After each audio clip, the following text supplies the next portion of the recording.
Hello everybody and welcome. I am the Grounded Glasgow, your favorite Iron Ball holding PokeTuber of this channel, and I'm your coach of the Lowland Nidoqueens in the MBA Season 8. And today I'm actually gonna bring you a team builder for the Lowland Nidoqueens versus the Minnesota Twinneedles. The Minnesota Twinneedles were our week 2. And we got delayed because Duran had some personal issues, that's why. And we actually planned a battle for 2 days. So now we're actually going to do the team builder just before we're having the match. So A, I can fresh myself up. B, I can also record. So that's 2 in 1 for you guys. So I will go over the draft that Duran has. I will go over my draft and then we're actually going to continue with the team builder. So the Minnesota Twinneedles have a very scary team. And they have Volcanion, Scizor, Garchomp, Unicorns, Porygon 2, Copagrigus, Hitmonlee, Aromatisse, Sceptile, Lantern, Liepard, and Archeops. This is currently our 6th match, so you probably know our team, but for the people who just tuned in and don't really know it or just check this as the first video, we have on our draft Latias, Talonflame, Aggron Mega, Gardevoir, Vaporeon, Chestnut, Druddigon, Hitmontop, Almastar, Gourgeist, Kangaskhan, and Swallow. The teams that we actually, the team that I built with a friend is actually a team we think can win his potential 12 that he brings, or at least prevent a 6-0, just like the battle with Easy of last week. So, the Minnesota Twinneedles are currently 1-0 because of the personal issues. They did not done as many battles as they should have, so that's why. And your Lowland Nidoqueens are currently 4-1. So I will go for the team right now, and we are going to start off with Mr. Draco the Latias right here. It's a female with leftovers, the levitate ability, of course, with stored power, calm mind, roost, and substitute. With 248 HP, max defense, and 8 special defense with a bold nature. And I'm going to explain why we chose this. So if we look at his team, he doesn't have really much that can counter our Latias. The only thing that I need to worry about is Garchomp or Scizor, and maybe even offensive Archeops maybe, or Volcanion. But after those, and we set up a Calm Mind, we can actually plumb through his team if we want to. So that's why, so we have stored power if we get the Calm Mind boost, we can attack. Roost we have just to get some recovery, and we have Substitute just as maybe if he wants to swap out the things that he doesn't want to switch in. So that's pretty standard for you guys. We're rocking the Bold Nature with the max defense just with some more hits because we're especially bulky as it is. And I think with this set, if we set up some Calm Mind, we really have the potential to sweep. So, our next Pokemon is gonna be Aloy the Mega Aggron with a filter ability with Heavy Slam, Ice Beam, Fire Punch, and Stealth Rock. Rocking 248 HP, 16 defense, 64 special attack, and 180 special defense. So I will go over why we brought this. It is a little different from what we brought normally, so I will explain it. We have the 16 defense, 180 special defense, and 248 HP just for the overall bulk that Mega Aggron needs. We have Heavy Slam to hit to things like Aromatisse, and pretty much everything on this team to an extent. It wouldn't hurt anybody as bad as it should, but it hurts quite a bit. We have Ice Beam just for the Garchomp, because what I see happening is, what I'm gonna see happening though, is that he opened up Garchomp, for example, we open up Mega Aggron, and once we Mega Evolve an Earthquake from a Choice Scarf, from a bulky Garchomp does around max 30%, and we now do over half to 64% max. So that's why we run Ice Beam with the 64 special attack EVs. Fire Punch is just for things like Mega Scizor, to hit that. Once it wants to set up, we can actually hit it back. We can't live 2 superpowers when he is at +2. So we need to watch out for that. But Fire Punch just picks up, I think, the Oko right here. And we have Stealth Rock just in case if we want to get up them rocks. So, the third Pokemon right here we are gonna bring is our Choice Scarf Gardevoir with Trace ability with Moonblast, Thunderbolt, Healing Wish, and Trick. Rocking 40 HP, 4 defense, 242 special attack, and 212 speed. So 212 with the Choice Scarf with his speed, we actually outspeed pretty much his entire team. If I am correct, so that's that. We have Moonblast just for overall stab. We have Thunderbolt to hit things like the Volcanion. We to hit the Archeops if needed. And the rest we can actually spam Moonblast with. Healing Wish is just to get up a Pokemon that we need healthy to win the game. And then we have Trick mainly for the Reuniclus. As it wants to set up Calm Mind, so we can trick it so it's tricked in Calm Mind. So it isn't as big as a threat. That's why we run it. We could allow ourselves to run a max special attack Modest Nature for this. We invest 40 HP just to gain some bulk and also get the uneven number, and that's why we drop the last 4 in defense.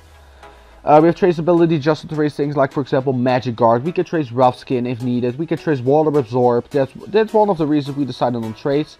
That we could go into Gardevoir if he brings Volcanion just to be immune to a Steam Eruption. That's the most part. So that's also pretty standard for you. I explained what it actually takes on. And let's actually go to our Tamale right here. Tamale, the Swallow with the Flame Orb, coming back after some powerful KOs in 2 battles ago. Showing how worthy it can be for our squad again. It is rocking the Flame Orb with the Guts ability with Facade, U-Turn, Endeavor, and Protect. With 40 HP, 252 attack at 216 speed with Jolly Nature. With this speed we actually outspeed everything that isn't Scarfed, if I'm correct. So we can actually do damage to everything. I believe this is also for a to outspeed Archeops, I believe. Yes, I think it is. We have U-Turn just to phase out, well, to get up out of there if we don't like the matchup. We have Endeavor if we are on low health and we need to do some overall damage.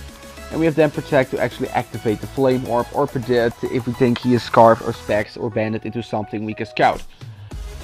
I think that Facade, while the Guts Facade can do overall mad damage to everything, and don't want to get the Rough Skin. So that's actually why. Endeavor, we didn't know what to actually put as a last move, because we didn't want to rock Brave Bird, because we don't want to recall damage, and we don't want actually to take recall and Rough Skin and potentially Rocky Helmet from Garchomp. And also it wouldn't be overall good, because Facade was around the same thing that Brave Bird would do, so that's why. Tamale's just there to actually pull damage if we need to clean the way up for Aggron, Gardevoir, and Latias. So next we decided on a Hazard Remover, just because we have a Flyer, we have a Sturdy ability here, we have just overall the Pokemon that don't want to get actually... I didn't give you a Nature. That's so trash of me. I give you an Impish Nature for now. I'm terrible sorry. So we have actually Spin in the Hitmontop here. The male with Leftovers, Intimidate with Fake Out, Rapid Spin, Close Combat, and Protect. With 252 HP, 252 defense, and 4 in attack. We decided on an even number just because we resist the rocks. We can Rapid Spin them away.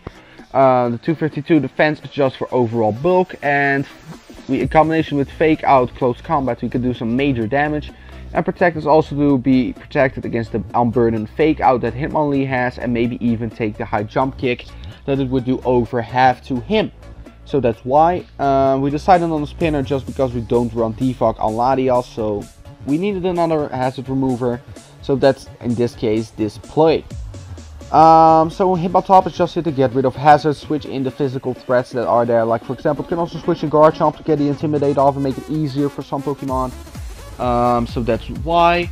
And yeah, that's pretty much Hitmontop for you. Spinning is gonna do some major damage, I feel like. So, and the last Pokemon on the squad is gonna be Bubble Jet as Vaporeon with the Leftovers as the item, and Water Absorb is the ability with Wish, Protect, Toxic, and Heal Bell. With 128 HP, 128 defense, and 252 special defense. We wanted to bring Vaporeon to a Leftovers number, that's why we have the 128. We also kept Stealth Rocks in mind, that's why we ran this. We wanted the max special defense actually just because we needed it to take on potentially also the likes of Lantern if needed, so we can just straight up Toxic. Also we would be able to Wish up against certain things and then swap, and we also have to Protect Scout. And this set actually allows us to 1v1 Volcanion. because Volcanion can Toxic us, but we have Heal Bell. He can't Steam Eruption us to get burned. He needs to actually use Fire Stab. So Foreman is just here to one-on-one Volcanion. That's also why we have a mixed spread right here. This also let us take a Scissor if need be. Well, Scissor, just take a hit and get a Wish off. But mostly this is for the Volcanion because my team has a hard time with it. So this is actually the team builder for now, and now I will actually go straight up into the match. So you will see me in a second. So I'll see you in a bit. Bye! Hello everybody and welcome. I am the Grounded Gloucester, your favorite Iron Ball holding PokeTuber of this channel, and today I am your coach of the Lowland Nidoqueens for the MBA Season 8. And today we are taking on Duran, coach of the Minnesota Twinneedles, and the scores currently are for Duran are 1-0, and your Lowland Nidoqueens are 4-1. Duran didn't do as much battles as he should have just because he has some personal issues, and I'm not gonna talk about them because he needs to do that by himself. But this is our week 2 match. It got delayed as I said before in the team builder. So we are actually now gonna take on the Minnesota Twinneedles. I think we have a good advantage with the team right here, as I see from team preview. And just straight up, if you look at his team, since he brought Lantern, Reuniclus, Porygon 2, Hitmonlee, Aromatisse, and Garchomp, I actually saw that once Garchomp is gone, because looking at his team, it was Scarf. I expected that, just to counter also Latias. I thought that once Garchomp is gone, we could set up some Calm Mind, Substitute, and then practically sweep. So I didn't know quite what to open up with. It was a hard lead for me to choose. So eventually, actually, I decided on to open up with my Mega Aggron, just expecting his Garchomp lead. For example, if he wasn't Scarfed, I would just wanted to get the Ice Beam off. So we are going to open up with Mega Aggron, and he's going to open up with Lantern. And because I didn't actually wanted to take a Scald and potentially get burned, even though we have Heal Bell, I wanted to swap. So he is going to swap out into his Porygon, and I'm going to swap out into my Vaporeon right here, because I would predict the Scald and I can take an Electric type move. So straight up he's going to make a double and goes out into Reuniclus, as I'm actually going to click Toxic and find out he is Magic Guard. So I'm going to swap out of here into my Gardevoir straight up and trace the Magic Guard, because this was for Gardevoir's designed for. He does 48% with the Shadow Ball, which is a neutral damage from it, and he's now going to go to Porygon 2, as we are going to click the Trick right here. So Porygon isn't as much of a threat as it was, because it lost its Violite, so there goes its bulk. So right now I'm actually going to swap into Mr. Draco the Latias, because this was my opportunity, and he goes for the Shadow Ball right here. So I know I can take one more, so I actually go for the Calm Mind, as he's going to Shadow Ball again and does about 25% to me. He doesn't get us the Death Drop luckily, but I decided actually that I'm going to Roost right here, as he is going to go to his Garchomp. Knowing that he probably is scarred because he sent it in like this, I actually wanted to swap out into my Hitmontop to get the Intimidate off and see what it's going to do. So he locks himself with the Outrage and does 41% to me. So we actually do a bit, we get Leftovers Recovery, but then I'm actually going to swap into Serenite Gardevoir and trace the Rough Skin. So he's going to Outrage again, and I'm immune because with Gardevoir is a Fairy type, and now he's going to swap out into Porygon 2, expecting me to maybe Trick again. So what I'm actually going to do, I'm going to click Moonblast to do about 50%, and he gets a special attack drop, and I decide to swap out and make the safe play and go to Swallow, as he is actually going to try attack and bring us down and get us burned by the try attack. So Somali is going to get hurt by the burn, and this turn I just want to click Facade as he goes to the Lantern. So I go for the Facade at 65%, and then I see the Rocky Helmet, and we die to the burn from the try attack. So that would be a kill for the Porygon. So next up I actually decide to go to Mr. Draco, seeing that he isn't Specs and I can live any hit. He is actually going to Aromatisse as I sub up. So I gained some Leftovers Recovery right here, and I decided to Calm Mind right here, as he is going to click the Moonblast and break our sub. So what I figured out actually was, if I Calm Mind again, as he goes to the Garchomp. No, I actually stopped right here because I thought he maybe was going to Toxic. So right here I actually, he goes for the Rock Slide, predicting maybe a switch. And I actually predicted Outrage, I wanted to sub again, but seeing that he is actually going to go for Rock Slide. And I calculated right here, and I saw that 2 Rock Slides would KO the Substitute and 1 Rock Slide didn't. So that's why I go for the Substitute yet again. So this would be my opportunity after I gain some leftover recovery to click the Calm Mind, as he is actually going to switch back out into the Lantern, which I don't agree with completely with his play, because this means I'm actually going to be, his Lantern is setup fodder right here. So he's going to make a double to his Aromatisse right here, as I'm going to Calm Mind again. And by this point I noticed that Moonblast isn't going to break my sub, but anyway I'm going to Calm Mind again just to get more baseball, wait, no. At +2, or plus, there was +3 I believe, yeah, at +3, the Moonblast would still be able to actually OHKO my substitute, so that's why I went for the Calm Mind again to live it. So right now I'm gonna go for the Calm Mind again, and I'm at +5 right now, as he's gonna Moonblast and take down my substitute to a crit. So I'm actually gonna take this opportunity now to actually sub up again, as he is gonna actually going for the Moonblast again just to do damage. And at this point I was like, you know what, I could Calm Mind up again, but I actually decided on Stored Power because it would do overall damage anyway. So Stored Power is actually going to pick up the KO on the Aromatisse, and he's going out to the Garchomp right here. So I was banking on the fact that he would get maybe a 2-turn Outrage, that's why I went for the sub yet again. He goes for the Outrage next turn, and I'm going to click sub again because I just wanted to start his Outrage and maybe get him to confuse himself. Actually he doesn't. But after the leftovers recovery, I would be able to make another sub, as he's gonna Outrage again, and now he's gonna get confused, but I actually